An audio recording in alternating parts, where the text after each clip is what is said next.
Good morning. Welcome to today's episode of Market Check, brought to you by none other than Because Bitcoin. A reminder, as always, that there is no second best daily YouTube live stream to talk about these markets. We are beginning this week on a Tuesday today on the back of a long weekend. A little bit of red, but we'll talk about that. I'm Snorlax. You guys also know me as Tommy. I'm joined by Max and Tucker. We are also joined by the return of Jackus. He has really missed being able to cook for you guys. I'm sure the audience is famished and ready for cooking up some meals, guys. But before we start cooking up a meal, before we start sharing that alpha, we always appreciate when you guys smash that like button before we get started. As always, right? And of course, maybe this is a show will bug you, maybe not, but the YouTube algo is definitely taking a liking to us. So it always means a lot to us when you hit the like button. And it's very easy, right? Just hover your hand over the mouse, give it a little click, and and we can get started. But yeah, I hope you all had a great family time over the weekend. Last week, between Valentine's Day and just kind of having a long weekend in general, it's nice to kind of be reminded a little bit about what really matters aside from these markets. But as far as the markets go, we do have a little bit of red, I guess maybe themed with the holidays of last week, Valentine's Day. Bitcoin trading into a very big level. We talked about the importance of 53K on a higher time frame. It's important from a volume standpoint, a price action standpoint. And, as we trade into this level, Bitcoin has moved in a way where, it's 25, 30% straight up. So a very big level of resistance. But, one of the things I will say about this level that intrigues me so much, guys, is the options interest around this level. And, we've kind of talked about the ever growing importance of the options market in Bitcoin and in crypto. And 53K was a huge strike price. And, one of the things we noticed over the last few weeks was there was this huge increase, or really not even the last few weeks, but basically like right before this past rally, we saw a huge increase in the open interest on the options, specifically for the February 16th and February 23rd contracts for the 50 and 53K strike prices. So it's no surprise that we aggressively then trended into those prices. The interesting thing from now, guys, is that Bitcoin doesn't really have anything until March and May. But those strikes are, like 60, 65, and 70. It's interesting, though, there's nothing in the way for about like 2 or 3 months. So, makes you kind of ponder a little bit what they're thinking. They are betting on ETH, though. I did send Tucker and Max something over the weekend that kind of indicated that Deribit is kind of betting on ETH to go up. And I still think that ETH will go up. I talked about that last week, and we've been talking about that. Obviously, ETH threatening a major high time frame breakout here. It's obviously been the strongest asset in the crypto market here over the last few days. It's clearly been leading. Even when Bitcoin has shown lower time frame weakness, you can see that ETH is continuing to, make these higher lows and trend higher despite it. And altcoins also supportive of this as well, for the most part, right? I mean, not every altcoin has had that strong buyback, but the ones that have had really strong buyback, like AI as a sector. And you have to imagine that whenever Bitcoin does kind of put in a local bottom from this morning dump that we have, we probably see altcoins and especially ETH continue to move super aggressively, no matter what Bitcoin does in the short term, the interim, or the long term, right? On the flip side, with equities, we are seeing a little bit of weakness there in that market. At one point, I think we were down like 0.6, 0.7% today, but it's still a Monday. So it's probably too soon to tell. I'm only going to say it one time today. I promise it is the quote unquote window of weakness for equity markets, I think up until March 4th. So probably just a period for caution and maybe a bit of sideways price action on the indexes. Maybe we can get some bids on some small and mid caps, throughout the market. But welcome, guys. Jackus, welcome back, man. I'm super happy to have. I know we're missing Dr. Outlook today, but it's great to be back with you guys talking markets after the long weekend. What are we seeing today? Well, just quickly, hello guys. I'm happy to be back. It's been I always miss the show. Love cooking with you, Aaron. It's amazing. Good times. Chef Jack, it's amazing to hear your voice again, Jack. It's like 2 weeks goes by and I like almost forget. Guys, and Jackus isn't real. He's our AI here at Because Bitcoin. Nobody is that good at technical analysis. He's a robot, so he wasn't actually recovering. The AI went down. We had to type in a new code. Buck. So our AI is back. It's fantastic. But he's ready to cook, guys. He's ready to cook.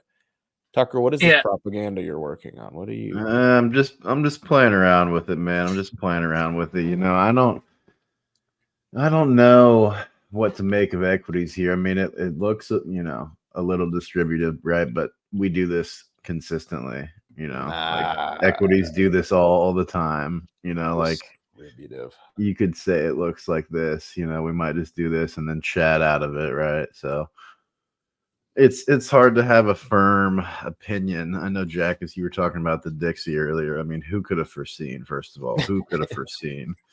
I mean, not the perfect retest. Wow. Yeah, I don't know. I mean, I'd probably expect Dixie to just keep ranging, so maybe we see something like that for SPY. Like if this was really setting up to rip, you know, I would I'd be a little more cautious. But I mean, you could argue we've been, you know, you could argue we've been in an uptrend, you know, but I don't know. I don't think there's anything that's super bearish equities at the moment. You know, not that we can't see downside, but I don't know. We'll see. I know we have Nvidia earnings tomorrow though, so that'll be good. Yeah, Nvidia earnings are definitely important. You know, Dixie is still in a range like it's been for a year, but context-wise, you know, it's poised for way lower, and I think everything's shaping up to be that case. And this rejection has been super important at this level, you know, and I'm still eyeing, you know, 90, 97, 96 for the next higher time frame, like lower. I think equities can, you know, they can jerk a lot around a little bit. Even if Dixie would go slightly lower, they can go lower slightly with it, because you know they've been basically going up this whole time. So like they may just, you know, go sideways for a little, some down, some up, nothing significant. You know, the weekly market structure is quite clear, and it will take lots of time to revert that one.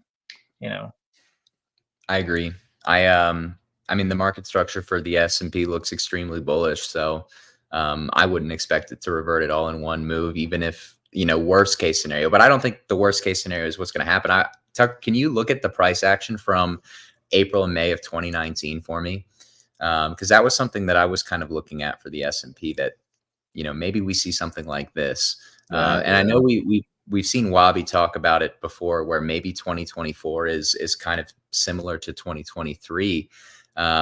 And we've trended aggressively so high that we can get a pullback, you know, probably down into like 4,500, 4,600 within the trend, and it not even really be too significant for market structure, right? I could see something like this playing out where maybe we trend down into like 4,600, and then, you know, kind of confluent with the option structure that you see on Bitcoin that points to that upside maybe in April or even May. You see the S&P bounce back super aggressively and make another high even after pulling back a few hundred points. 4,600 is too low, far too low. I actually like that. I don't know where it would bottom, right? But I like this idea. And that the last part of this fractal, Tucker, by the way, the part where it just goes straight up, we've talked about this on this show. We were actually into rate cuts at that point in 2019, and we ripped face upon the first rate cut. And that's where we've talked about it before, man. Like, rate cuts are not inherently bearish. They typically line up and coincide with a bearish catalyst, but rate cuts, if the economy is not cratering, it doesn't really matter. It can actually be a short-term tailwind. So I don't know if you're feeling like a masseuse and you want to put the effective federal funds rate on the bottom of the chart, just so we could highlight that real quick. But it kind of lines up with what I would expect for rate cuts soon, and yields probably dropping even further. And Jack has actually had a great tweet about Yeah. There's some rates in Europe that are starting to drop and have been leading historically. Maybe you could touch on that at some point today, Jackus, too. I thought it was a great tweet. But Sure. yeah, if you mark Tucker in 2019, where our first rate cut was, and you can zoom in, right? Yeah. Zoom in even a little bit more, right? Like let's zoom right there. Yeah, that's a good view. Mark out where our first rate cut was. So you can see that we were well into cuts, and we just basically had like a blow off top after the first batch of cuts. Mhm. And I'm kind of expecting something similar this time around, where cuts are expected this year. We're anticipating yields lower. When do they come? We don't really know. It could be next month. I don't think so, but it could be. Or it could be, end of this year, which seems more probable. As long as things are not, materially worsening, we get a couple cuts, maybe, 2 or 3 25 basis point cuts, they could actually in the short term help us have a blow off top. And that fractal that Tucker has kind of overlaid is more or less my expectations. It won't ever be perfect, but I think it's a very interesting point in time to try to compare. Yeah, the only thing I'd say is like, here it was bearish, right? Here it was bearish, and we only hiked to 2.5% right here.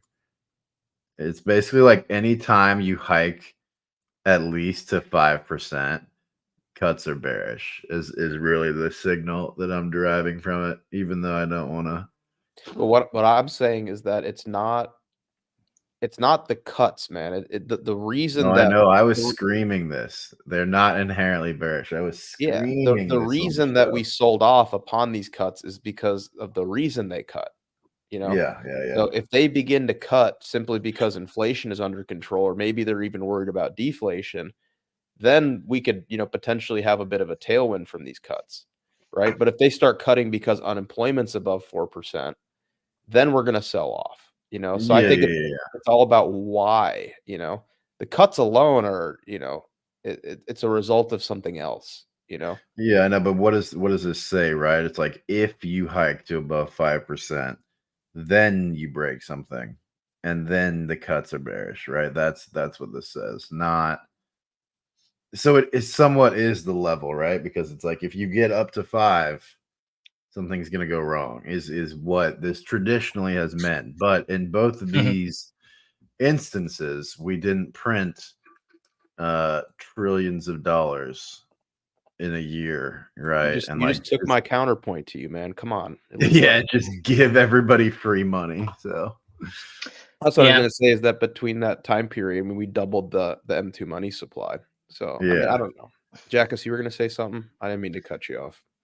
No, it's okay. It's sometimes just hard to jump in, right? You got to be quick. That's the energy, that's the spirit we wanna have around. By the way, nearly 200 people watching, loving it. Good vibes around. People wanna know what's up, right? Daily alpha drop around. So only on BB. So with the rate cuts, right? Just as you guys said, I would just add to that it's absolutely crucial to keep eyes on the price, and in this case, that's the price itself, because you simply need, if you're gonna get the rate cuts, you still need some sort of rotation distribution or something, right?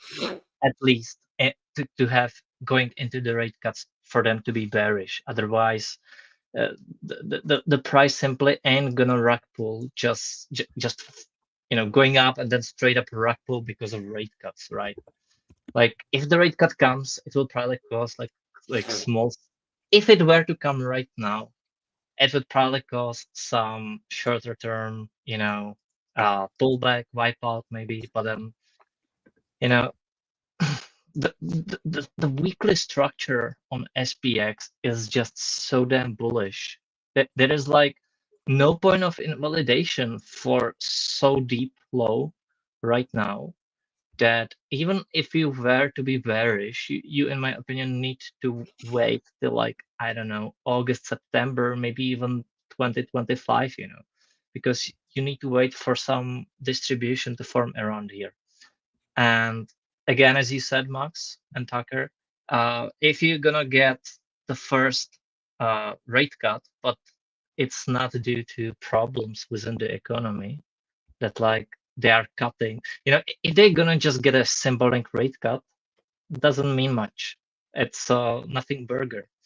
Whereas if you're gonna get a rate cut because they need to actually help the economy because things are really bad, that's different. But as always, in terms of price of SPX or equities in general, you still need to have like multiple things lining up, and you simply do not have that right now. So even if the rate cut were to come in March, it's nothing burger. And I do not think it comes March just yet. I think they're gonna postpone it as much as they can, and they can certainly afford to do so right now when the prices are so high. So, oh, lovely, Andrew. Yeah, I'm happy to be back too. I just missed all of you, the team, the charts, everything. We missed you too, Jackus. How are you feeling, by the way? Getting better? Getting better. This is my first day talking live, right? I already was doing some updates, but as I was saying to Tucker before we started the show, is that it's different when you speak to someone and you exchange the words. Like when you speak for a minute, then he speaks for a minute. You can take a breather and it eases. But when I'm speaking for like 20, 30 minutes straight, as I was in the voice call in the BB Discord, then it's I still feel it. But it's getting better. Yeah, for sure. Yeah, well, that's great. That's great. Thrilled to have you back, man. It's weird. I told you this before. It's like weird to hear your voice. We went 2 weeks without you, and now, yeah, now you're back. That weird European voice, man. Yeah, it's just a bunch of Americans, and now we have a European accent. It's crazy. It's crazy. So Nvidia is selling off pretty aggressively. Earnings are tomorrow, right? Is that correct? Yes. Okay, so is this going to be one of those, like, the ultimate bear trap before they knock earnings out of the park again, or did it get leaked? What do we think? Or is it people just de-risking into a binary event? What is it? It's probably some de-risking. Nvidia will probably be back at its highs in like a week or two, you'd have to imagine. At least, when Tucker and I were overlaying that NASDAQ fractal on it, it kind of had it chopping around here for a little bit anyway. But I don't think Nvidia is necessarily topped yet, but probably, some natural profit taking after a huge run up into earnings. Yeah, probably front running of the earnings, and then, maybe last small dip on the earnings and then further up. It's like exactly what I talked about on equities. You simply do not get like market with such a market structure going up and then straight up rug pull from the top. You simply still need some time, and even if it were to be the top, you still need some time and price to manifest itself. So all good. I feel like Nvidia is going to go to $1,000 and then they're going to split. I feel like Yeah. that's how this thing ends, truthfully.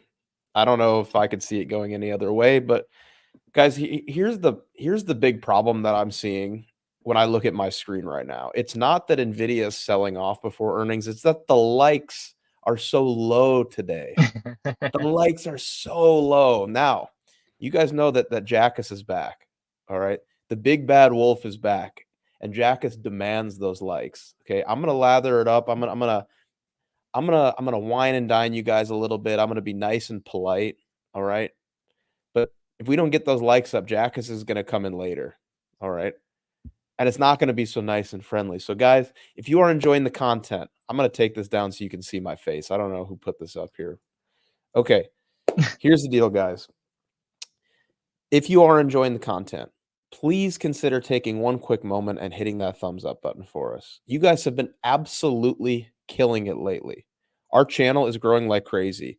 We're at 3,800 subscribers. I feel like a week ago, I was bragging about how we sliced through 3,500 like a hot knife through butter. All right. We're going to be pushing 4K here potentially by the end of this month, and it's thanks to you guys.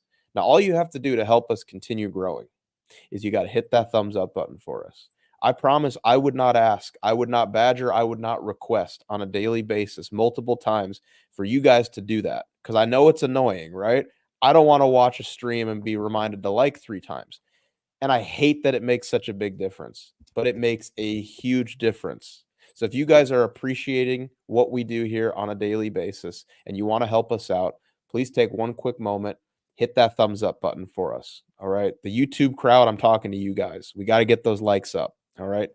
Now, the Twitter crowd, you guys have been crushing it lately. All right. Because you guys have a special feature that the YouTube crowd doesn't have. When you're on Twitter, you can not only like, but you can also hit that retweet button. And every single stream, it's like we're getting 10 to 15 retweets, which really helps us out.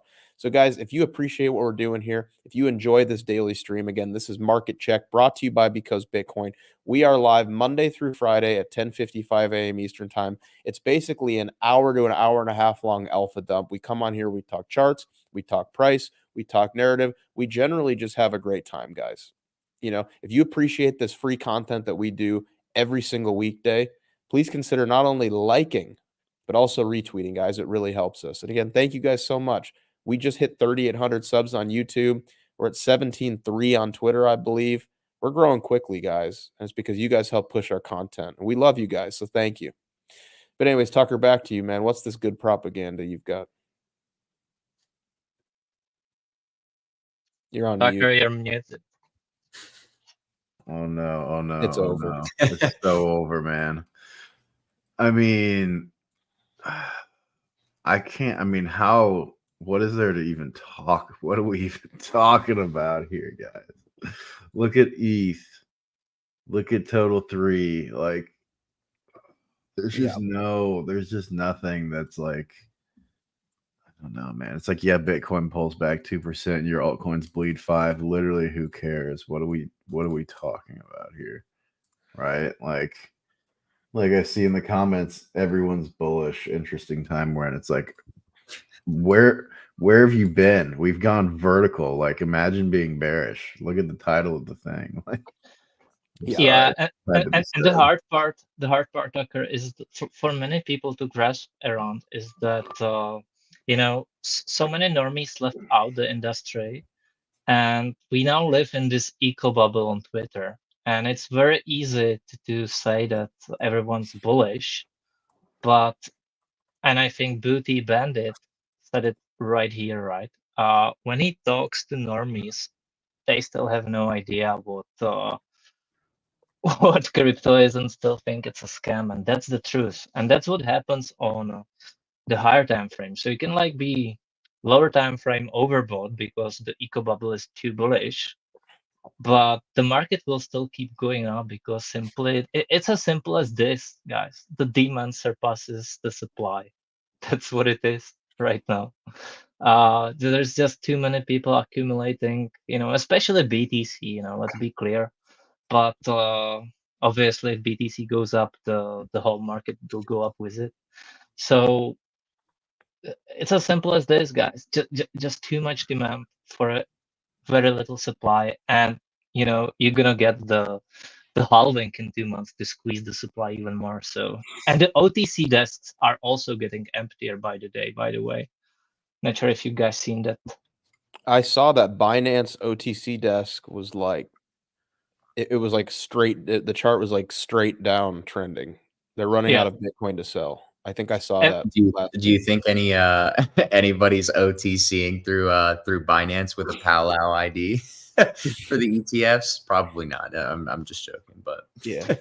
Yeah, but see, that's actually more bullish, Tommy. Think about it, because that's not even accounting for institutional demand like the ETFs, like the ETFs, right? It's simply like, I don't know, like Asian whales who would Fink be has a Bybit account where he degens perps. Larry Fink. Yeah, Larry Fink has a Palau ID or whatever.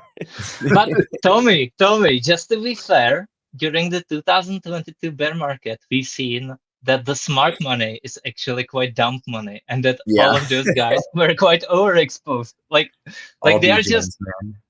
yeah.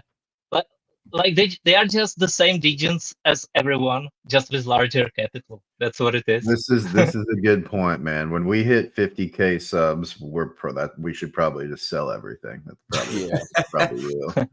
That's real. And actually, That's like real. tracking social media growth has historically given some really good signal for the market. Yeah. I've gone back and tracked a lot of the big YouTube and Twitter accounts from last cycle when they started really small and their accounts went crazy. There's always like a divergence between like YouTube follower growth and price. It's kind of interesting to tell. Like you can gauge a lot from social media and also like Google search trends too, not just like social media followings. But people aren't even like Googling crypto yet. It's not even close to where Yeah. historically we have been. And Max, the crazy part is that when you post something on Twitter, like what you say is absolutely great. Like it's so useful to look at, for example, the Google Trends. So on Twitter, you then go and you say like, look at Google Trends. People are not searching, so that's quite bullish, or vice versa. And then people will be like, so you're telling me that because the Google Trends are down, that means we are going up? And it's like, guys, it's the overall stuff, right? You need to put the context together. But this is just one metric, and it's very useful to look at it. But it's not that you're gonna buy or sell everything just because of the Google metrics, right? Just I think a little bit of context there. Yeah, no, that's a really good point. I'm actually pulling up the Google search trends right now. I haven't looked Yeah, at it in like, in a while. oh man, dude, it literally works. That's the craziest part about this. I'm just looking at it. It literally works. Wow. By the way, Alpac says Coinbase BTC holdings are the lowest since 2015 also. And that's exactly what we've been saying. The demand is just too big, man. And it's showing absolutely everywhere. Like the spot ETF launch has been one of the most successful ones in history. They've, the net inflows are about 100,000 BTC already in just a few weeks, and the the exchanges are running out of coins. Everyone's withdrawing. All the hodl waves are just growing up rapidly. It's coming from everywhere. The OTC desks are getting emptied even by the on-chain data, right? So it's as simple as this. It doesn't matter if the eco bubble on Twitter is bullish or bearish. The markets will simply go up because the demand is just too big right now. This is interesting. So, Jackers, real quick, when you said the hodl waves are continuing to go up, what does Yeah. that mean exactly? Is that an on-chain indicator? Yeah. Wait, are It- you it- being serious, Max, or do you know? I actually don't know what I mean. Maybe I've seen it, Okay. but I don't really I watch didn't know that if you one. were just asking for the audience's sake. No, I'm asking for me. I don't know what that is. I look at Yeah. like I have like 3 to 5 on-chain indicators that I follow because I feel like when you bring too much into it, sometimes they get repetitive or say the same thing. And I try not to, I guess, overcrowd my watch list of things to do. But Yeah. I mean, you know me, I am the data extractor. and extractor. and I just compare so much stuff, and then like one of my great skills is the deduction, right, from the data available. So just supply me with so much data and I'll deduct the information. So just try to look at all of these, use them as metrics. Like for example, the Google trend that you have right here. That's one type of metric that's worth looking into. And it's not like, hey, I'm gonna sell or buy everything just because the Google metrics are down. It's just one metric. And then, you make a calculated bet based on probabilities, an asymmetric bet, and that's it. Yeah, this is like all the same, right? If you can see this here, let me readjust the time frame to let's just start at like 2016. All right. Through the present. you can see that this lines up with the 2017 all-time high. We peaked here for these three. I just put 3 search terms up there. So Bitcoin, crypto, and cryptocurrency. We can add some other ones. I'm sure they're all about the same. But these searches, it peaked in December of 2017. But Yeah. Max, why did you just put the burger country in? Is this just? Oh, I didn't even. Can I sort by world? Where is? Yeah. Oh my. Oh my. The burger country. The burger country. I know that that's so derogatory. I know you guys look at all of us Americans and just like, oh, the That's just burgers with their shitty beer and their disgusting meat. So gross. Yeah, look at this, man. And then here you even see the double top, right? The first top right here. Second top right here. Interesting. I think there's the most signal just from Bitcoin, it looks like, honestly. But you have a higher floor than you ever have before, right? So I can remove these. you're still looking for like that, what is that, 60 level? Go over the double top. 50 is right here. This is the 50 level. The Put middle your one. mouse, put your mouse over the double top areas. 64. Yeah. 60s. You get cautious. Yeah. What are we at right now? Man, let's see. 23. 23. Come on. What are we talking about here? What are we talking about, guys? What's interesting is that, like, the map, the interest by region, it says no interest from India, which I think is okay. That's wow. All right, I'll go back. No. Go back to Solana. Actually, you know, look at the chart right here on BTC and then look at Solana. So like India has no interest in BTC, but so much interest in Solana. That is interesting. Let's see. We're going to add Solana and Bitcoin. Oh, wow. Yeah, you can't even. People just like Bitcoin. Huh. All right, let's remove this. Solana. Yeah, man, look at that. Interesting. Include low search volume regions. Man, people in Georgia just love Bitcoin or just love Solana. They just love it. Damn, That's we should move interesting. there. We should headquarter there. So, Karen, this was exactly my plan. Just kill the time until Champions League is back. What about Ethereum, man? Let's look at ETH.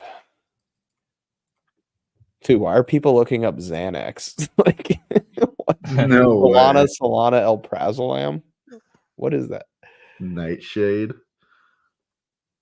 Like, what a random Ethereum.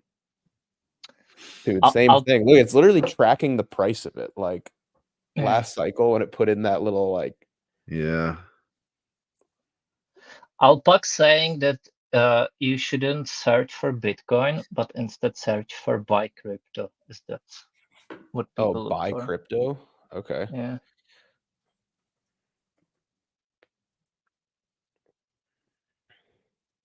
Same thing, man. Yeah. Yeah. Point being, guys, is we're not seeing the signs of mania that historically we've seen near global tops. Yeah. I'll go back. That was your negative divergence, though, right? Between the two peaks last cycle was between right, higher high. You had a lower high in interest right there. See what I'm saying? Yeah. There's your bear div. That's signal, man. That's That is real signal. I'm just looking at all these charts, man, and I mean, look, here's the deal. We can see there's days like today when things kind of get tossed around a little bit, and then all the bears, get really, really excited, and they've been just getting absolutely obliterated. So then they come out on the timeline and they're just like, it's like a little bit of relief for them. Like, oh, finally, we're not going straight up. Like, maybe I'll finally have my chance. And then like we just, probably absorb this sell and go back to new highs, per normal. But I mean, here, look, here's the deal. I'm gonna have to pull a Tommy here. Okay. Wait, Max. real Viciously quick. steal the screen. Go ahead. Hang on. Jack. Where would you say this shoulder is here? That's what I was gonna talk about, man. I was Dude, because literally I you're in don't my head know. right now. Like, is it here? Is it here? No, Like, no, it's, no, it's no, a no, big no, difference, Let man. me. It's a really good question. It's a Okay, you great got question. it though. You got it. It's a great question and one It that is. I plan to dive into at length. Okay. Good. So, guys, prepare yourselves for a 3.5-hour monologue. The rest of the team can leave. I'm just going to completely bulldoze this stream and talk about See ya. complacency shoulders for 3 hours. Okay. I'm just kidding, of course. I'm just kidding. Do it. But or maybe not. We'll see. You guys are gonna have to cut me off eventually. We're gonna turn on. Actually, yeah, we'll turn off the pi cycle, man. But the pi cycle, it's time to left curve these indicators, man. Like it's time. All right. So in this cycle, something really interesting is that I've got all these Bitcoin halvings marked out. We've never flipped with conviction. This basically the bear market complacency shoulder before a Bitcoin halving. You can see that we kind of like reject you on from log, Max. my on log. Yeah. I mean, Bitcoin was $10 here. I don't even know. All right, fair. I'm not going to go through the drag and drop to adjust my axis, you know, and I can just click log. Why are you such a log hater, man? I don't understand. Every time I feel like you're on log. Dude, I love log time frame. I know. No, I do too. I like to give you shit for it. That's all. Here's the thing, man. In a bear market, turn log off. True. In a bull market, turn log on and adjust all your fibs for log and just leave it. And expect higher. Yes. Expect so much higher. Yes. But yeah, guys, yeah, go ahead, Jackus. Just Marek was asking me if I'm Polish. So I'm actually, I think you're from Poland, Marek. So I'm from Czech Republic. So hello from the neighbor. Yeah, you should try being from Burger Country. You guys might like it. Come get some McDonald's and some Bud Light. You guys will like it. I mean, Max, you wouldn't believe it, but we have McDonald's and beer too. Yeah, but it's not nearly. You don't have the type of hormones that we have injected in our meat, and you don't have all the processing. That's true. And dilution of your beer. You like actual beer. Our beer is like water, basically. I mean, it's more hydrating. You just don't understand. That's fine. You don't understand. You'll teach me. I'm sure. Yeah, I'll teach you. You haven't had a real Coors Light. You haven't had a natural light beer, and you need a natty light, Jackus. Yeah. Oh man, you need to throw in a GWP horseshoe and have a natty ice. That's it. I'll come and be the taster. Yeah, I've got it for you, Jackus, right here. Here you go. There you go, very nice, brother. There you go. That's a good horseshoe. Yep. All right, here we are talking about complacency shoulders, guys. We have never gotten above, with conviction, a complacency shoulder from a previous cycle before a Bitcoin halving. It usually happens after. Let's keep it moving. Right after this cycle. Complacency shoulder. I have it marked here, Tucker. In my opinion, this is the real complacency shoulder because this is when it started going straight down, brother. But is that 7? Is that the cycle before? This is 2014. I'm just showing you where I have it. You could maybe mark it here. Like I would maybe allow it. But in my opinion, like there were still some like bullish attempts right here. After this, there was no bullish attempts, man. It was straight down in a straight line. Yeah. But we reject from the complacency shoulder. And then after the Bitcoin halving, we start going straight up. Let's keep it moving. All right, let's keep it moving. Same thing here. In this cycle, I have it marked from right here. This is like your Pico top supply. This was your real break of structure was right here. Retest, and then just it's over. You got destroyed. It's that simple. And this is your complacency shoulder. And after the Bitcoin halving, so we rejected here first, rejection. After the Bitcoin halving, Then we flipped it and we went straight up. Let's take a look at where we're at right now. In my opinion, this is clear as day. All right. This is your complacency shoulder. There's no other way around it. There's not a way to interpret it differently. This is your complacency shoulder. The halving is right here. We rejected from this complacency shoulder. We sold off 22%, and now we're back above it. That's never happened before, guys. We've never conquered the complacency shoulder in a previous cycle. Even going back to 2012, 2011, it's never happened before, except for right now. You know, and I also have additional confluence, you know, elsewhere, but I mean, it'd literally take me like an hour to walk you through all of it. So maybe we'll touch on some of it. But I really think that we are like 3 months ahead of previous cycles, guys. And this complacency shoulder is, I mean, it's a real thing. You know, it's a real monster, because what the complacency shoulder means is it was like the end of your distribution. It was when the bulls conceded at the very end of a previous cycle. That's what a complacency shoulder is. It was the bulls' last attempt to save it before doom. All right. So in a reaccumulation to new bull market cycle, when you get back above that level where the bulls previously failed after their last stand attempt to run it back up, that is huge, guys. It's reacceptance back into previous higher time frame supply, and it's a big psychological level. So now, you know, we rejected from here, just like we had, you know, numerous 3 other times. 22% rejection. Let's actually just take a measured move from the high to the low. All right, 21.34, whatever. Now we're back above it. What am I expecting? Best case, you get a retest of 48 if you're sidelined, and we rally into the halving. I don't think institutions are waiting. I don't think that they give a damn about waiting for the Bitcoin halving. I think that they're just buying Bitcoin. And I think that they have a lot of money, that they've got trillions of dollars that they're trying to fit into a $1 trillion asset. And that's a problem. Price needs to go higher. This is a good point. This is a good point, Max. We need, like, personally, I would like to see at least this weekly close above 48K, but preferably the 2-week and the you already got it. You got a weekly close. We got one. We got one. We got one. What's the problem?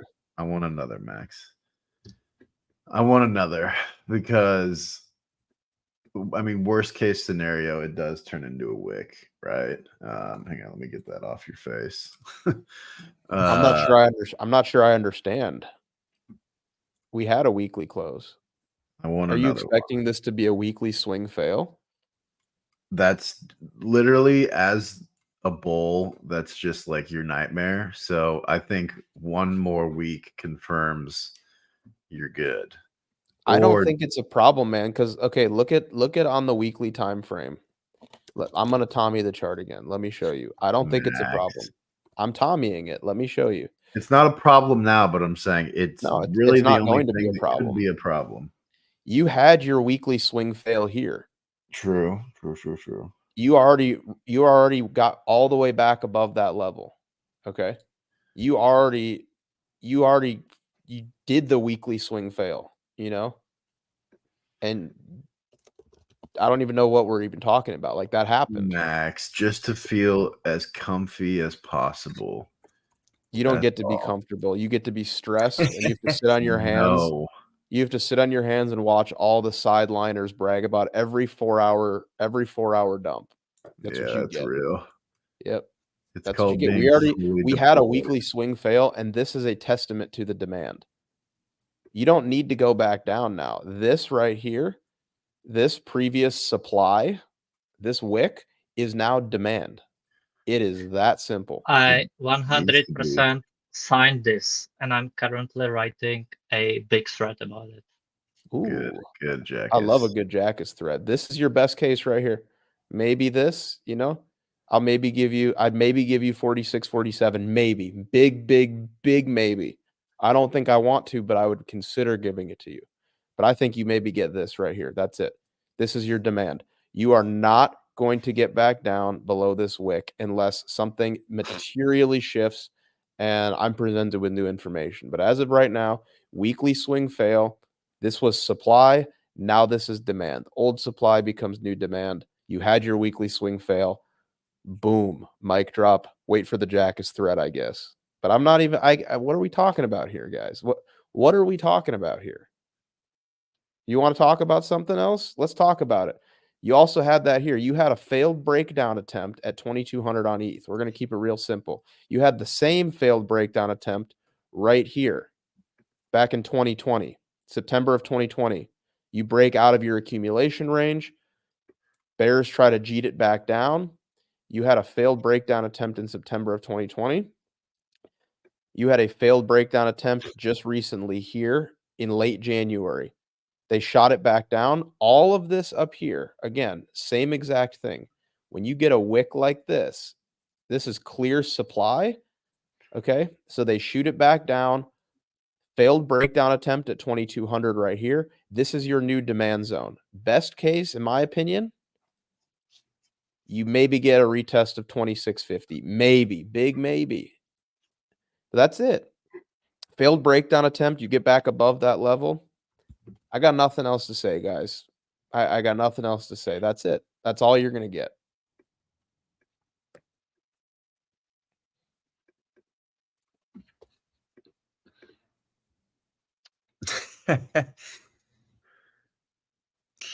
Yeah.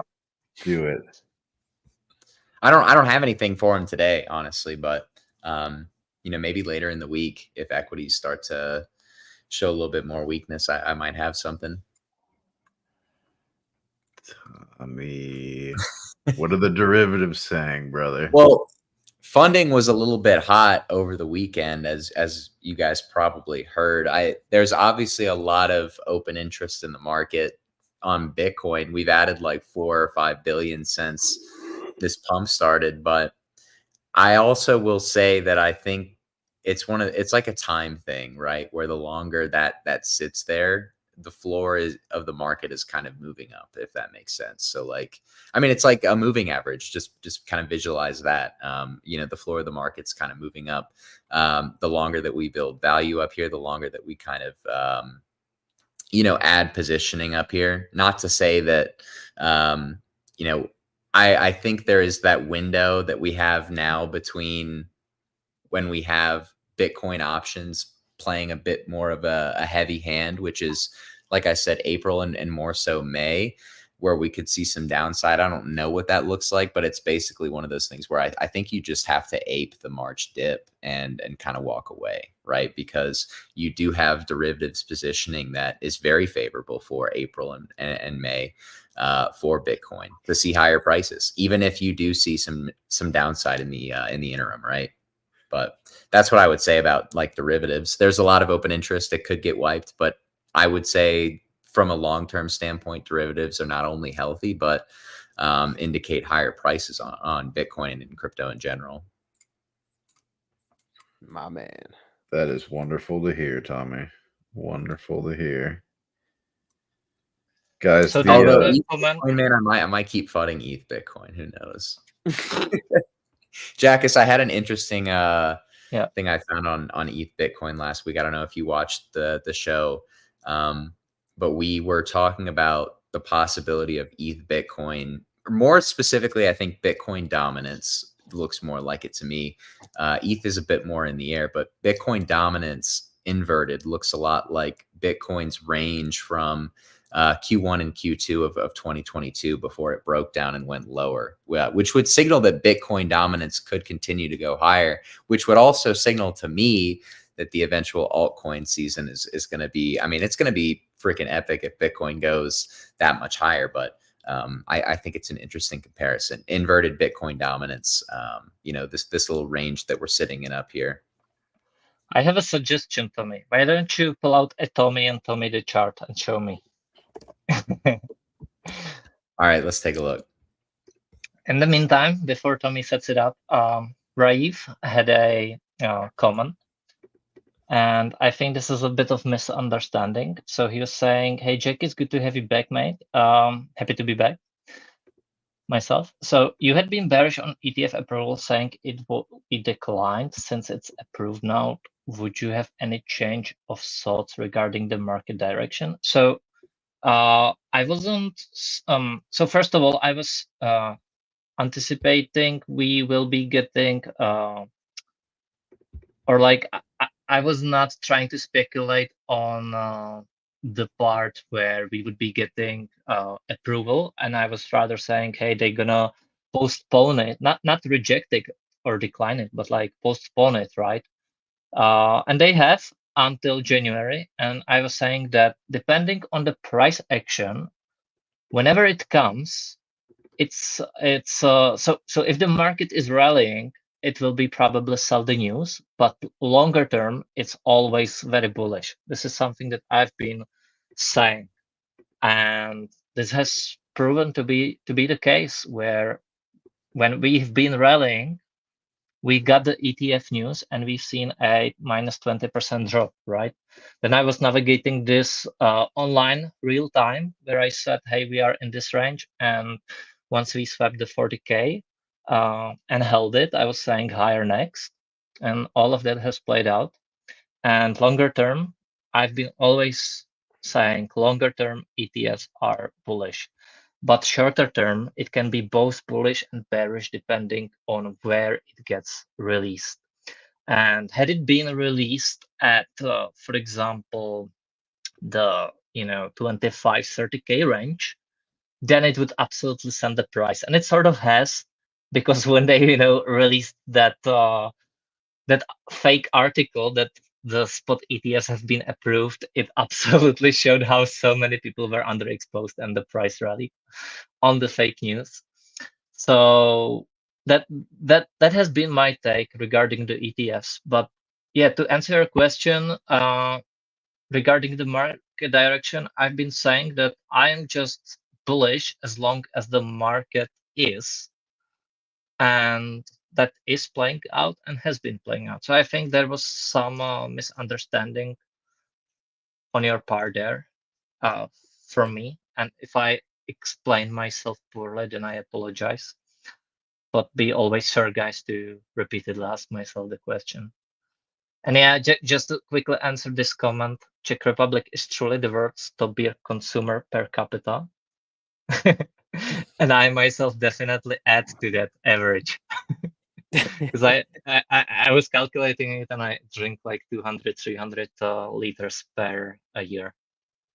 And our average is like 140, which is about 2 times more than the US. And I assume the US is significantly bigger. That It's Poland's the sample size. It's per capita. Oh, I see. So it's an average. Okay. Yeah. So per capita, it's 140 liters per person, per capita. Yeah. A year. So yeah. Yeah. Tommy, Anyways, is your chart ready? Oh yeah, I got them ready. Let's cook. All right, let's cook, boys. Let's take a look. All right, what I was referring to, Jackus, was this range on Bitcoin. Yeah. Right here, right? So we had this high time frame, beginning to break down out of the range, or maybe even here, right? But I think more importantly, when we go to Bitcoin dominance, we were looking at this last week, this kind of looks like a double top to me. And it looks less so on ETH Bitcoin, more so on Bitcoin dominance. But, in the same way that we're kind of just breaking down out of this range, it does look like it can continue lower to me, at least on Bitcoin dominance. ETH Bitcoin, I think, is a little bit more up in the air. But, I think Bitcoin dominance honestly looks pretty good to continue into 60% at this point. Maybe not right now, but over the next few months, I think that definitely makes sense to me. just kind of looking at what Bitcoin did from that range on the USD pair. And so it makes me kind of think about ETH Bitcoin as well. You know, if it were to do something like that, would look like this. You know, and I will also say, if we can, from a trading standpoint, you know, I think if we were to break above the high, this whole idea is invalidated, honestly. And I would say that with a lot of confidence. But until that happens, you know, it does kind of remind me a bit of that breakdown range on Bitcoin, right? Yeah, I see what you mean. I do not think that's the case. I definitely love your like invalidation of this idea on the ETH BTC pair here. I think we already partially got it on the daily, right? If you zoom in and you apply like the context where we are on the weekly, and then see that on the daily we've already had this market structure break very well. So I think that's on the few days ahead, especially with now the ETH USD pair, you know, gunning higher and has so much catching up to do. I honestly think that BTC dominance holds very little relevance, especially because there is just too much stablecoins involved in it. And if you actually look at the dominance stablecoins excluded, you would see that we already got that retest, basically, the one you have marked. So I think that's way more important. But I think it's an oscillator, right? Like up here, you want to start acquiring altcoins, and down here, it's probably time to be looking at Bitcoin, or, you know, maybe the market. I think it can mean a lot of different things. People want to interpret Bitcoin dominance as black or white, when I think that it can't really tell you a black or white thing necessarily. It can tell you kind of some contextual clues that can help depending on where the broader market is, if that makes sense. So like down here, it was a great, every time that we tapped this range low, it was always usually a great time to risk off, which, you know, contextually makes sense because you're at the range low on Bitcoin dominance.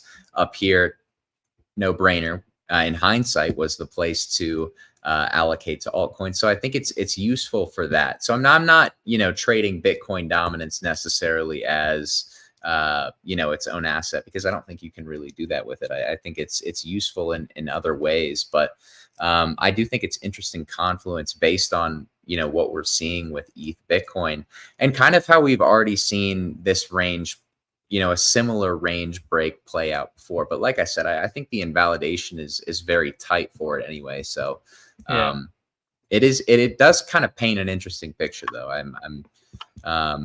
I'm curious about it, because I thought ETH would have run harder by now than it has, and it hasn't. But I am you know, I am on my mercenary ETH bull arc, as I've coined myself in the Discord.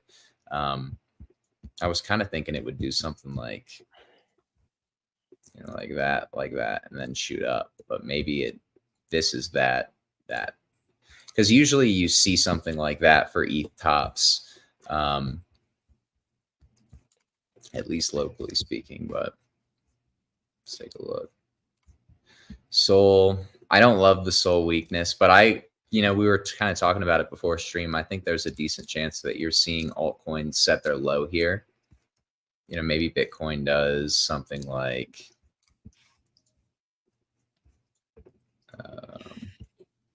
I could see Bitcoin doing something like just coming down into 50K and then going sideways for a few days, which would be good for altcoins, obviously. TIA is one we've talked a lot about.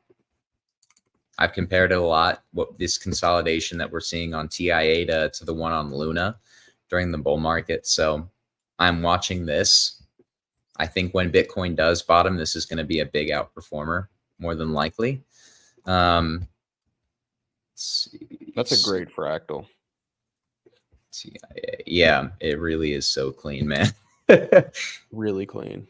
Especially when you overlay the some VWAPs on it. Was that Luna you said? Yeah, that's when it was consolidating between, I think it was like 25 and 50 or something like that for like 3 months, and then it broke out and went to 80 or something like that, 90. But good confluence to bid here with the yearly VWAP. So I like this. I like this trade a lot. probably just to, buy the VWAP, ride it up to the trend line. I honestly think the trade could be that simple. But Tommy, the timing. Pull up the fractal. Oh man. Pull up the fractal. I don't want to have to go through my object tree. I don't know which one it is. Oh, you've got it a little different than I do, huh? You got to massage it a little better there, brother. Do I? Yeah, you do. Because mine is, we have the same one. It's the same fractal, right? It's literally the same fractal, but let's see. What's this going on? Oh, I've got the bottom as like today. Like it needs to bottom today, basically. So I think let's look at Luna. Is there anything to be said about how these charts literally look the same? Let me just pull this up, Tommy. This is what you have. This is what you're comparing it to, right? Oh, I got it right now. Oh, you got it? Okay. Yeah. Take it back then. All right. Go for it. Get this right here. Big run up, then just this vertical accumulation, upward chop, and then it ripped. How many days was it? Damn. That's crazy, man. TIA might need longer even, but who knows? The pattern looks similar to me. It was like 3 months in this range. Where would you start that on TIA though, man? I would start it at like the first peak in November, wouldn't you? 93 days. In November. Yeah, probably. Is that how long it's been? From the first peak on November 18th to today, it's been 93 days. It's time. Yeah. Guys, can you run a fractal on our record like button? I would like to pull that one up. Something I'm watching as well. See if Sol ETH is at this part of its trend. Could be bottoming against ETH here, locally speaking. Wait, have you guys looked into this at all? Because I have a little bit. Any thoughts on Athena? I honestly don't know anything about Athena. I saw there was a ton of volume yesterday though. They're literally just staking ETH and collecting APY from positive funding. Or they're staking ETH and then they're shorting ETH, right? So they're collecting funding plus they're getting the yield from staked ETH, basically, is all they're doing. Oh yeah, this is that Nvidia fractal I was talking about with the NASDAQ. Isn't that crazy? Well, that's from the tech bubble, Jackus. We were talking about that last week. Can you imagine $900 Nvidia? We At won't this have point, to we'll probably imagine it, but maybe not like 6 months ago. Yeah. This is a crazy fractal, guys. Tommy, let me just look at this shit, man. This is what you're talking about, right? Yeah. T on the left, Luna on the right. The mechanisms of the Ponzi-nomics are similar too. I mean, look at this shit, man. This is literally, I barely even moved this, man. I thought I was gonna have to like really massage this. No, not at all. Yeah. Not at all.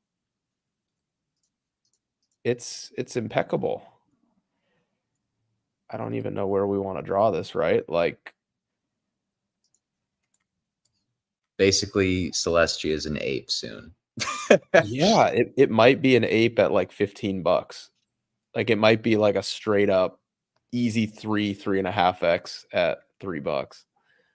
That's crazy. I mean, I swear, guys, I barely massaged this. Like I'll even redo it for you guys live here. I was just looking at it. I'll just drag and drop the whole thing right here. Command C, Command V, and you just like here. I have to put it not in log. But it's like I don't have to go crazy on it. Like you just kind of like throw, like that's so crazy. You just shrink it so that the time fits. That's all you have to do, and the fractal's like perfect. Bottoms in. I mean, it could be close, man. Dude, I don't look at this, man. This is the same thing. I don't understand. The bottom is in. Look at this. It doesn't have to like Yes, be it the does. Pico bottom, man. Yes, it does, Tommy. But we should be expecting a bottom here over the next few days. But look at the timing, Tommy. It's the timing. This candle, this daily candle is the bottom after a lower low, and then it tears. If Celestia is going to rip, does that mean Dime could rip too? Out of probably with a similar pattern, I would guess. It does. It does indeed. So Dime is in my area of interest right now, or it dipped into it. Yeah, hang on. I'll give it back to you, Max. I'll give it back to you. No, I don't need you to give it. I'm going to Tommy it. You don't need to give it. No. I'll Tommy it back. I mean, this is kind of the inverse Hisaka, right? It does remind me of Alt and Manta after its first run. Yeah, but it's held this. Like if this was gonna pull the Alt and Manta, I think it would have just, you kind of had this double top and then it would have just nuked through this, but it didn't. Yeah. I would assume it's going to run all the stops and then probably rip up. I'm Tommying it. It's over. I knew it was coming. So you could kind of, this is what I was looking at, right? So let's start in the daily time frame. Really nice daily inefficiency right here. It was completely unmitigated until just like 10 minutes ago. We just dipped into it a little bit, if you guys can see that wick. But at this point, I mean, it seems like it's possible we could move down and put in like a nice deviation, you know, to 650 or whatever. And then this would kind of be your PO3. But we did just run all of these stops right here. Like every single stop just got run. All of these just got run right here. So at this point here, let me actually just even remove these for now. Why is this? Fibs. Okay. So we just ran all of these stops right here. I'd basically be looking for this to be a deviation of some sort right here. Now that we've worked our way into this inefficiency. We dipped into this. All these stops have been run. And I would expect this to be your manipulation phase. I don't know how deep it goes, right? But if this is your little PO3, you know, your link at $3 or wherever it dipped into, it should result in expansion ultimately to the upside, you know. But yeah, that's it. That's what I Tommied it for. I don't know. A little PO3 action. Little Bob PO3. We need a little bit more manipulation than that, I think. But it's like dipping its toe in the water. Yeah, more manipulation. Let's take a look at it then. Let's take a look at it. All right. I do remember the link little like the link was shallow. Yeah, the link one was super shallow. Yeah, the link one was shallow. Look at that. Very, very shallow, bro. I mean, we don't need too much. I mean, it's possible, right? I'm open to it. I don't really care if it does or it doesn't, you know. I'm more just saying I don't think we need to. I think the idea is I have the same one pretty much. It makes sense for Dimension to pump with Celestia, right?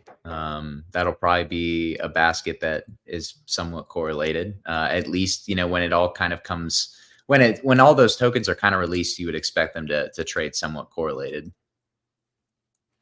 For sure.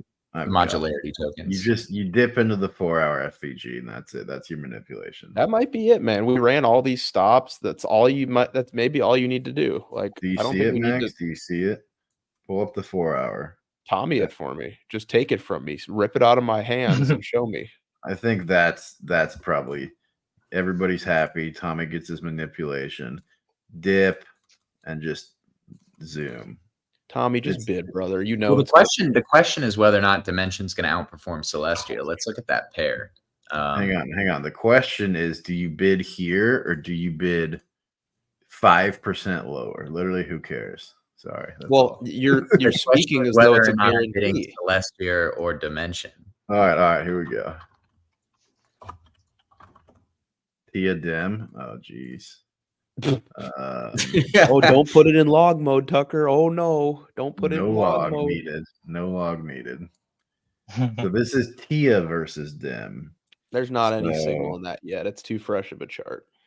Yeah. What about Dim versus Tia? Could have just inverted the chart. I know.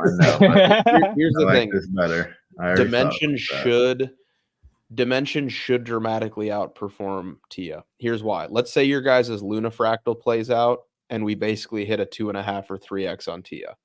I think we're all holding Dimension expecting significantly more than a 2.5 or 3x from here. Yeah. What's your price? What's your USD price target for Dimension, Tucker, in the short term? I'm glad you asked, Max. I'm glad. I'm sure Guys, you are. I apologize. I gotta run today, but I'll be back tomorrow for the whole show. See you, Chef Jack. I think. See ya, Yeah. guys. See you, Jackus. I think these are good targets short term if you want to preliminarily shave on the way up. But I think, like we've talked about here and Wabi has talked about, I think it flips Tia in price, and that's market cap adjusted, right? So I think taking just the USD price of Tia and saying it'll flip that actually makes a lot of sense. So, right, like what do we think Tia is going to do, right? If we think Tia bottoms here the next day or so, or even a week or so, and Chad's to 30, right? I think, what is that, from $7? It's like a 4 or 5x max. Like that's fine. Tia pulled at 10x, you know? So it's like if it does half that because it's double the market cap, that's absolutely possible. So I think there's probably more 30. opportunity in Dimension, but of For course sure. higher risk because there's less price history. Yeah, I would say that's probably, I don't know. I would think that there's no reason Dimension can't go to $20. No reason. Yeah. Well, this is clearly your $2 to $3 range on Tia is 7 to 8 on Dime. Like pretty clearly, this is $2 to $3 on Tia. I think as soon as here's the thing. The technicals are gonna line up with an announcement, right? There's gonna be an announcement that people staking Dimension get a big airdrop, and then it's just gonna go crazy. That's how this thing's gonna work. And I don't know when that's gonna happen, but it's gonna be the Tia playbook all over again, in my opinion. I mean, yeah, we pretty much are confirmed we're getting a Veil airdrop, which I have no idea how much that's going to be, but I think I don't think it'll be the same airdrop meta that Tia was, like to that degree, but I think it'll have some aspect of that. Because right, this is an L1 too, right? Like there will be shit coins on this, there will be NFTs on this, right? So that's a whole nother thing that Tia doesn't have. Okay, have we talked about how Alf is at all-time highs today? Dude, Have we? Oh my gosh! Thank you, Franco. Oh my! Alf has been one that we've been in since like 60 cents in the Discord. I've just been riding it the whole time. I didn't even notice it hit an all-time high today. Jeez. What a sneaky little breakout that was! Oh my, dude! I faded this one pretty hard. Why did you fade it, too, man? I don't know, dude. There's too much. This is bull market activity. There's too much to be in, man. When Sisu shills you a micro cap proof of work and he's bullish on it, you just shove. You turn your brain off. I know. I'm in Cubic, man. The guys in the Discord literally Cubic pilled me at the lows like 10 days ago, and it's up like over 100%. Yeah, I'm in Cubic too, man. It's fantastic. When Sisu shills you a microcap proof of work, you do not fade. End of discussion. You just turn brain off and shove. And that's what we've done here. But yeah, I didn't even know that Alf was at $3, man. What a sneaky little chart. That is so funny. I didn't even notice. It's green in a sea of red. How did I not even notice it? Yeah, what is green today? I'm Tommying the chart. Jasmine. We're gonna look at layer. So here's the thing about Alf, guys. Alf is not even at $1 billion market cap. Actually, I think that Alf is probably around like 200 mil, maybe. Let me just confirm that. I don't even know what it's at. It's a very, very small market cap, guys. Let me just check here. Because I don't even know. It's at 218 million market cap, guys. Alpha is still like a micro cap, okay? And the chart looks like this. And by the way, they have NFTs on it. It's a really solid proof of work project. They're doing some pretty cool things there, but we're here for the technicals. We've just broken out of a monster accumulation. So we spent 700 days accumulating, and we're just breaking out right now. We're at a 218 mil market cap. It may feel like it's up a lot, but I think you have to have eyes on this 1.618 right here for this breakout level. 1.618 is at 20 bucks. So from here, that would be 500%. I mean, you're talking about at this valuation cracking $1 billion, just basically dipping its toe over a $1 billion valuation. So it's kind of like you still might be super early here on Alf. I think that you are. I'm still holding. Probably should have bought more, man, honestly, but it's fine. It's a solid bag. You know, I'd rather just ride it stress-free because I got in pretty early on it and I've just been holding it. Nothing crazy, but yeah, man. I mean, look at this. We're talking about a breakout here of a 700-day reaccumulation range. You got to have eyes on that fib. Why can't we see the... Why can't we see... Oh, the background's off. I was like, why can't we see the line? I mean, you're talking about, again, this is a $1 billion. If we got up to here, this is a $1 billion valuation. Look at all the projects that have a $1 billion valuation. Tell me Alf can't do the same thing. 500% move from here. Forget about it, guys. Forget about it. I should have bought more, man. Forget about it. I have a terrible New York accent, but I liked it, Tommy. It was terrible, but you flatter me. All right, what else, boys? Let's take a look. Oh yeah, you said what was green? Ape token, IMX, Tron. I think on principle I can't look at Ape token, so Filecoin. Yeah. Let's look at Filecoin actually, because this is when Will's outlook was very early on, and there's developed like there's this huge narrative that's kind of come about word vomit. There's this huge narrative that's kind of developed with Filecoin as now it's like, you know, it's always had that data storage aspect of it, which is important for bull markets, but now it's being hailed as this AI token. So, you know, if you see it pumping in the future, that's probably why. It is kind of more or less being viewed as the market now as an AI token. And I guess a layer one as well, because they're going to be trying to, I think you can actually bridge to Filecoin chain and ape shit coins if you really want to. I had a friend that did that a few weeks ago. So,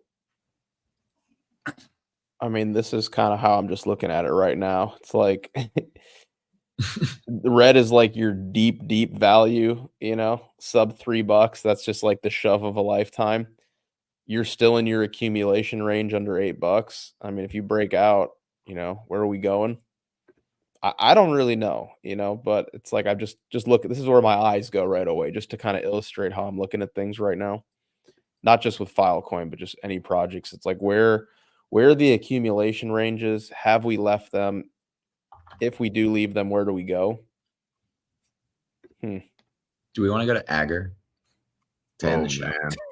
Yeah, we do. We to end the show. Wait. Guys, we need to get to 100 likes. All right, we're getting really close here on YouTube. We're 1 away, maybe. Yeah, we're 2 away, guys. We're at 98 likes. Just a quick reminder, if you haven't yet, please consider helping the channel by liking the stream, guys. We greatly appreciate it. Oh my. How's the volume? Perfect. Good. Double bottom. Send it.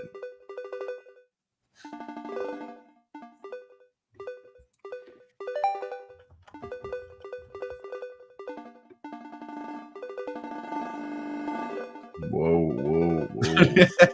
Easy.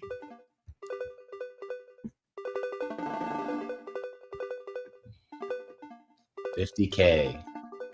Come into 50K, and then I think we're gonna chill out. Hold it. We gotta hold it, man. Gotta be done. We should hold 50K until at least the 23rd, because that's the relevant options date for 50K. I'm gonna be paying attention more to that stuff. It seems like it's like it's a real Bitcoin alpha. Not so much for ETH, but for Bitcoin for sure. Well, the astrology lines up with the 23rd as well, doesn't it? For like a wouldn't top. wouldn't it be downside? Yeah, wouldn't it be downside into the end of that time period, the 21st to the 24th? Wouldn't it be like that's the window for downside, or no? No, I mean, it's just kind of like a turning point. I think you have an important day with Mars on like the 21st, which is like a planet of aggression, and it's directly associated with Venus, which is the planet of money. And so I think this week is kind of, I have something in my throat all of a sudden, but I think that's kind of relevant this week, in addition to the fact that you have, like you said, Tucker, the 24th, you have the Virgo full moon, and we had a Virgo new moon like mid-October, which was basically kind of like the start of this full cycle. So I think it's a relevant week to kind of pay attention to, you know, equities more specifically probably than crypto, because crypto picked up a little bit before equities. But if there's, you know, if equities are going to have any volatile type of move, you're going to see crypto likely sway in the same direction. So I'm paying attention to this week. Yeah. This reaction on equities right off the bat was a little bit surprising, but not really. It seems like Bitcoin is trying to find support here, and alts. A lot of alts are already basically holding their lows of today. I don't know, Tommy, if you're seeing anything noteworthy there, but yeah. Oh, I agree. I think you know, Tucker hit the nail on the head before the stream. Like, alts are either in the process of bottoming right now, or they've already bottomed. You know, Bitcoin might make another lower low, and I kind of think it'll probably trade into 50K personally. But once it hits that, you'd probably see altcoins catch a big reversion bid for a few days. You would have to imagine, right? Because Bitcoin's had this huge move and effectively no distribution into altcoins. So that has to happen at some point. all right, boys, I think we call it here. Guys, thanks so much for being here. As always, we greatly appreciate you guys tuning in. If you have not yet, please consider. Also, if you are new here, please consider subscribing to the channel. Guys, thank you so much. We are growing like crazy, and it's all thanks to you guys. I mean, you know, we do something. We show up every single day, but it's you guys. You hit the like, you hit the subscribe, you share it. And again, we appreciate you guys tuning in every single day. This is Market Check, brought to you by Because Bitcoin. We are live Monday through Friday at 10:55 a.m. Eastern Time. We talk price, we talk charts, we talk narratives. Generally, just have a great time. So if you want to tune in regularly, be sure to subscribe so that you can be made aware of when we go live on a weekly basis. Now, if you check out the first link in the description below, what are you smirking at, Tucker? I need to know. What is it? Dude, the Agger is going crazy, man. It was literally like, as soon as you switched it from this to your face, it went just insane. Oh my. Oh my. Dude. All right, we can turn it off now. But it was crazy, man. It was crazy. Who's the seller? Is it Binance? It appears to be Binance, yeah. Classic.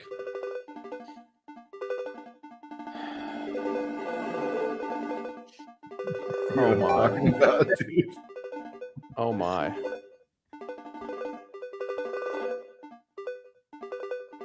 Man, I like a lot how Sol is holding here. I'm not going to lie. I think that's going to be a good long later this week. A lot of alts are holding here. Sol looks great.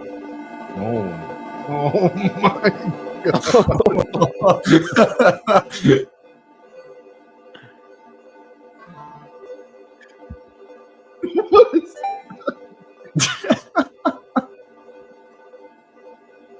Yeah, this is a little bit bearish looking flow. That's bullish, but it's looking a little bit bearish today. Dude, that was Guys, keep in mind we crazy. also are on the 5-second chart. Just for those that don't know what this is, like this is super low time frame. You know? Someone goes, "What site is this?" He's hooked. One of us. Dude, the fact that our reputable news brand is just streaming aggro on Twitter is hilarious. It's what makes us us, Tucker. No, it does. It does. You won't find this anywhere else. You won't. You see the other prominent news companies doing stuff like this? No. We're relatable. All right, we are gonna call it here though, guys. As fun as the Here, I'll turn aggro this off. Where I was going was, guys, I just saw Tucker smirking. I was like, what is he? He's looking at something right now. He's just grinning. It was going crazy, Max. It was going crazy. Yeah, we love the aggro. But all right, guys, please consider subscribing to the channel if you haven't yet. Check out the first link in the description below. It'll take you to our website where you can browse our premium services as well as read reviews on them. Now, guys, right now it's just a Discord. Okay, but the Discord is fantastic. We do 2 hours a day of private voice calls with the entire Because Bitcoin team and community. We share active positions. We also share premium analysis that we don't talk about here on YouTube or on Twitter. All right, so if you want to elevate your trading, take it to the next level, check out the Discord. Again, go to the website, at least read the reviews, check it out. You're going to want to get in sooner rather than later, guys, because we're dropping our new flagship product called the BB Terminal. The BB Terminal is basically a Bloomberg terminal, but for crypto, guys. That is coming out right around the Bitcoin halving, which is crazily enough in like 60 days. Okay. So if you guys want to get in right now before prices go up dramatically, consider checking out the first link in the description below, becausebitcoin.com/premium. All right. Again, you're going to want to use the BB terminal. Prices are going to go up. So definitely check it out sooner rather than later. But let's kick it over to our man, Tommy, for a final farewell. Thanks, Max. Yeah, no, the Discord's been growing a lot. It's been cool to see a lot of new guys in there interacting with you guys, and a lot of people that are very passionate about markets, not just the Because Bitcoin team, but also our community. You know, there's a reason that we've been killing the last few months, guys, and it's in no small part to your support, both as a community in our Discord as well as a community on YouTube. So I wanted to shout you guys out one more time here before we wrap up. Real quickly, though, before I sign off, a reminder, make sure to tune in for Market Talk later this afternoon, as well as every afternoon outside of Wednesday. That's hosted by King Wabi. We talk markets, equities, crypto, have some really exceptional guests on. It's always a really great show. So make sure to tune in. That is usually around 4:15 to 4:30 Eastern time, depending on when we wrap up our call with the Giga Chads in the afternoon. And then, of course, make sure to tune in for tomorrow's episode of Market Check with your lovely cast and crew. We are live every single day, Monday through Friday, typically starting around 11 a.m. Eastern time. But thanks again, guys. That's all from us. Yeah, we'll be back tomorrow. I hope you all had a great long weekend. We've been greeted by a little bit of volatility to start the week, so let's see how it pans out. Thanks again.